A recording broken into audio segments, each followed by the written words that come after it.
Reforma a la ley del Banco Central, recién aprobada por la Cámara de Diputados, persigue como uno de sus principales objetivos que el Banco de México compre a las instituciones de crédito los billetes y monedas extranjeros que éstas capten y no puedan colocar en el país o en las instituciones financieras del país correspondiente a dichas divisas.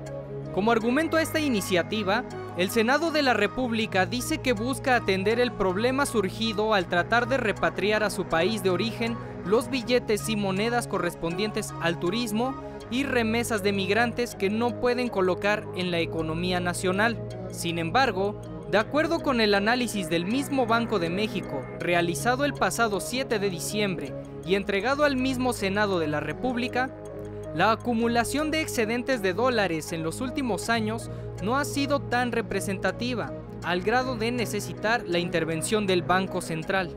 De acuerdo con este análisis, de enero a septiembre del 2020, las instituciones financieras en territorio nacional lograron captar 4.731.9 millones de dólares en efectivo, de los cuales 3.886.8 millones se lograron exportar a su país de origen a través de servicios de corresponsalía, mientras que 744 millones de dólares se lograron colocar con clientes, usuarios y otros intermedios, y solo 102 millones de dólares se acumularon en las bóvedas, es decir, solo el 2% del total de los dólares en efectivo que ingresaron al país.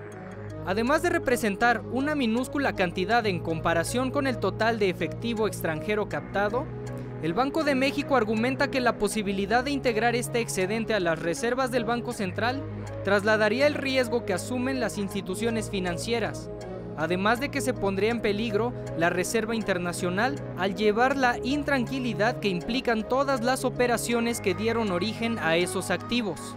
De acuerdo con el informe internacional de la Estrategia de Control de Estupefacientes del Departamento de Estados Unidos, México figura como una de las principales jurisdicciones de lavado de dinero, por lo que el Banco de México alerta del riesgo de integrarse a este esquema ilegal con esta nueva forma, además de integrarse al mercado de activos provenientes del crimen organizado.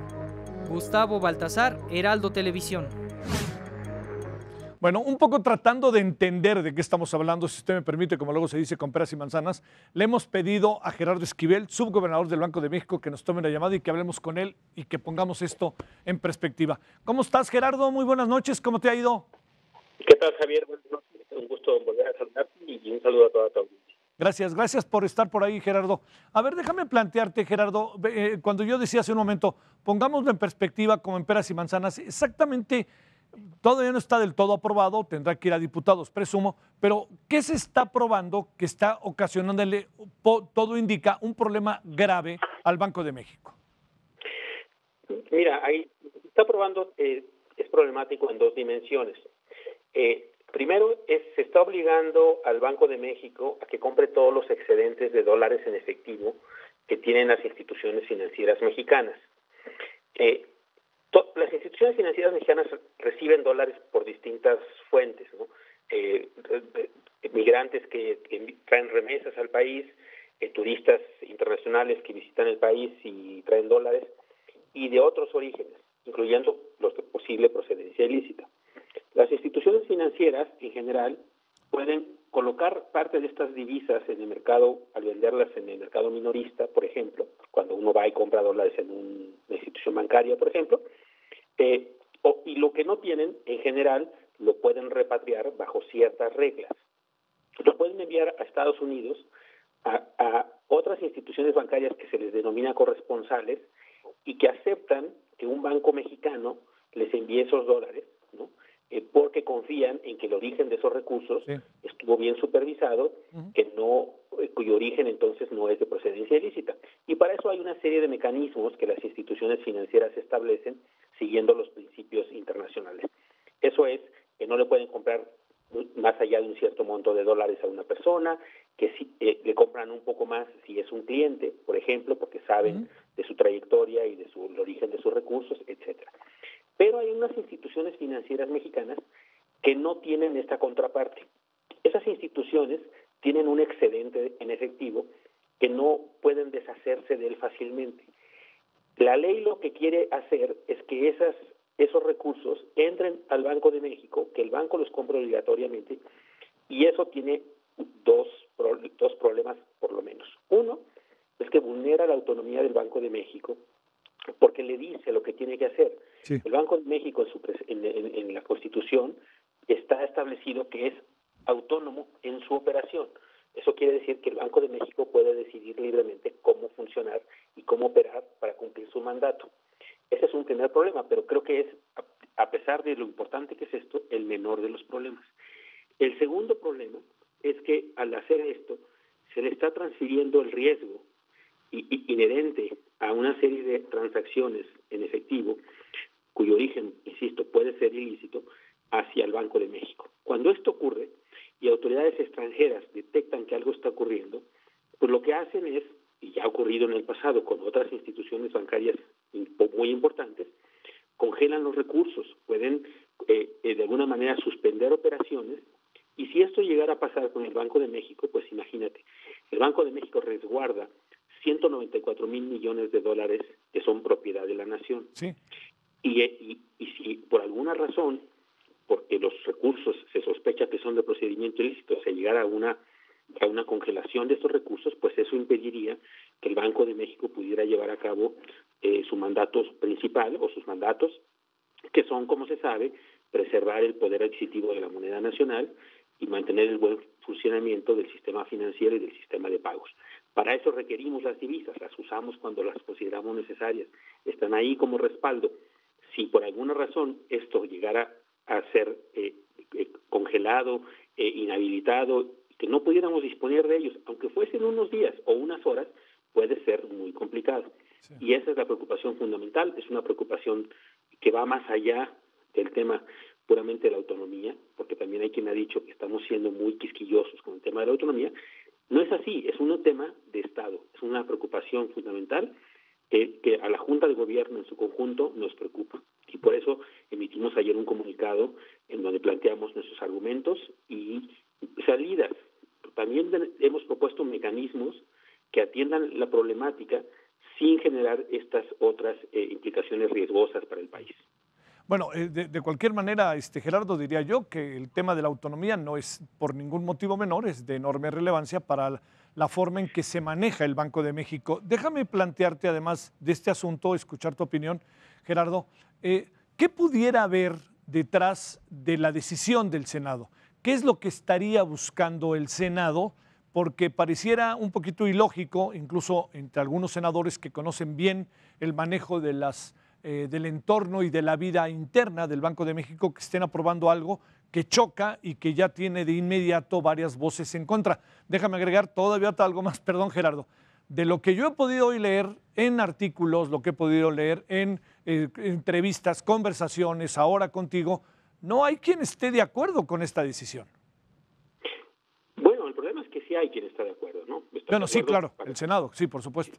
Para empezar, y luego hay gente que ha impulsado esta iniciativa. Sí, claro, y, bancos. Y puede ser, digamos, un poco, tratando de responder a tu pregunta, hay una dimensión que se ha dicho que es la que pretende resolver, que es pues bien intencionada, que es atender a un segmento de la población vulnerable o que podría ser vulnerable, que son las familias de migrantes y los propios migrantes mexicanos. Cuando vienen al país de visita, pues a veces traen dólares y les cuesta trabajo a veces venderlos en las instituciones bancarias. Sin embargo, esto en realidad nosotros consideramos que no es una buena justificación, porque mira, de los 30 mil millones de dólares que entraron en remesas entre enero y septiembre de este año, solo lo hicieron en efectivo 201 millones de dólares, es decir, menos del 1%, 0.7%, para ser más precisos. Eso quiere decir que es muy poco lo que estamos hablando a quien se le beneficiaría. Ahora uno puede decir, bueno, es poco, pero es un segmento muy importante de la población. Sí, sin embargo, ese no es el problema de las instituciones financieras. Las instituciones financieras en ese mismo periodo que te acabo de decir, captaron 4.700 millones de dólares en efectivo. Eso implica que lo que es de remesas en efectivo es una fracción muy pequeña de lo que estamos hablando. La mayor parte de los recursos que captan las instituciones financieras mexicanas en efectivo viene de otros lados. Una parte de eso puede ser simplemente por razones obvias y por la cercanía de México a Estados Unidos y por las actividades de la delincuencia organizada que hay en México, una parte de ello puede provenir del crimen organizado y por eso hay criterios tan claros, concretos y restrictivos para poder hacer esas operaciones. Instituciones financieras mexicanas tienen contrapartes en Estados Unidos y les envían a esas contrapartes sus recursos, pero eso es cuando esas instituciones financieras han cumplido con una serie de requisitos. Hay desafortunadamente algunas instituciones financieras mexicanas que no tienen estos corresponsales y son las que están, digamos, con excesos de efectivo, y creo que, digamos, eso puede ser parte del problema y eso se debe resolver de otra manera, no obligando al banco a comprar esos recursos. Ahora, la parte que tiene que ver con las remesas, Gerardo, para ir concluyendo, esas tienen una instancia institucional, hasta donde uno sabe, ¿no? Es vía, que luego se aprovechan muchísimo de ellos, por cierto, pero es vía bancos, vía instancias, etcétera. Entonces, digamos, esta parte, si verdaderamente se quisiera apoyar, pues más bien se tendría que ser más escrupuloso con las instancias o las instituciones que se encargan de ello. Claro, se podría hablar de los tipos de cambio que se les pagan claro. a los que reciben estas remesas. Y eso, insisto, eso es mucho más importante porque eso está ahí, más del 99% de todas las remesas que reciben los hogares mexicanos. Entonces, el meollo del asunto es ese, en todo caso. Sí. Pero más bien se ha tratado de poner el énfasis en el dinero en efectivo. Sí. Que la verdad es que, insisto, no entiendo por qué es así, cuando, digamos, justo por las circunstancias en las que México está y por la vecindad con Estados Unidos y por las actividades propias de la delincuencia organizada, pues una parte de los recursos de esas actividades, como se sabe, se hacen en efectivo y entonces se trata de desincentivar que ocurran estas transacciones y para eso son las restricciones que se imponen. Sí. En ese sentido, si se facilita, imagínate, la compra de dólares en efectivo por parte del Banco de México y todas las instituciones financieras saben que se los va a comprar el Banco de México, existe el problema o la preocupación de que las instituciones financieras puedan empezar a relajar sus propios criterios porque ya no van a tener que cumplir los criterios que establecen sus contrapartes estadounidenses. Ya ellos saben que se lo podrán vender al Banco de México. Y ahí pues se amplía el riesgo potencial de que entren recursos de procedencia ilícita a las reservas del Banco de México. Partiendo de esto que has planteado, Gerardo, como una posibilidad, te pregunto para cerrar, ¿por qué pudieran algunos bancos o algunas instituciones estar presionando al Senado para que el Senado aprobara esto? ¿Qué es lo que tú presumes, siendo que uno supone que están regidos bajo un régimen de carácter legal, institucional, propio de las instancias de carácter económico financiero que tiene el país? Bueno, pues yo creo que en parte primero es cómodo pensar que digamos tú te encargas de comprar, claro, quizá barato, dólares que están en el mercado, digamos allá afuera, y puedes vendérselos a un tipo de cambio establecido a una instancia como el Banco de México, y entonces es una forma cómoda, digamos, de obtener un ingreso y de deshacerte de un problema. En realidad, lo que tenemos que hacer es que todos los agentes privados que pues están participando en el sistema financiero se hagan responsables. Eso es lo que les toca y para eso existen estos mecanismos que se han establecido de manera internacional y que cumple la mayoría de las instituciones financieras mexicanas, pero que hay algunas que no, y eso es lo que está generando este problema. Y por eso nosotros propusimos soluciones que iban en esta dirección, facilitar que empresas, instituciones mexicanas puedan tener contrapartes en Estados Unidos, pero claro, eso implica un compromiso extra que es cumplir con estos requisitos mínimos que se necesitan para poder tener estas contrapartes. Gerardo, ¿supones que en diputados puede pasar algo? Yo supongo que han cabildeado el asunto, han hablado con ustedes. ¿Ves la posibilidad de que esto se eche para atrás o estamos ya en un voy derecho y no me quito, Gerardo? Mira, yo confío, como siempre he confiado, en el diálogo, en la fuerza de los argumentos.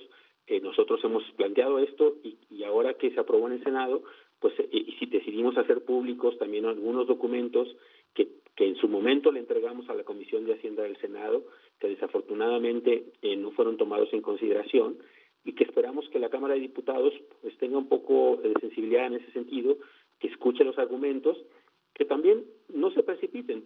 Parte de este problema también típico de estos momentos de fin de periodo Sí. legislativo, se aprueban muchas cosas y a veces en el proceso, bien intencionadas sin duda, pero a veces no necesariamente se cumple con el objetivo inicial. Sí. Y ese es un poco lo que queremos plantear y por lo que estamos haciendo público nuestro posicionamiento y la información que nosotros creemos que es relevante para la mejor toma de decisiones. Claro que el Poder Legislativo pues es autónomo y puede hacerlo como ellos lo consideren conveniente, en cuyo caso pues nosotros quizá tengamos que pasar a otras instancias, pero estamos alertando, porque insisto, va más allá. Como bien dijiste, el tema de la autonomía no es menor, y yo no lo quería minimizar, simplemente quería decir, ese Sí. es un problema, digamos, de visión y puede ser que esté sujeto a distintas interpretaciones. El tema del riesgo del país y de las divisas y de las reservas internacionales es un problema que nos afecta a todos. Y eso es un problema que, en mi opinión, es un problema de Estado, y yo creo que hay que atenderlo con esa seriedad y con esa responsabilidad. No, Gerardo, dices bien, por más que sea lugar común, ¿eh? Es un problema de todos, de las fronteras, de los migrantes, de las operaciones internas que se hacen en el país, de la relación con Estados Unidos. Es difícil, hasta en los sectores, diría yo, del campo mexicano también es tema, ¿no? No es un asunto cualquiera. Gerardo, pues bueno, vamos a ver qué dicen los diputados, Gerardo. Así es, esperemos que tomen la mejor decisión posible para el país. Dale, te mando un saludo y te agradezco. Igualmente, va de regreso y un saludo nuevamente, Javier. Hasta luego. Buenas Hasta luego, te mando un saludo. Gracias.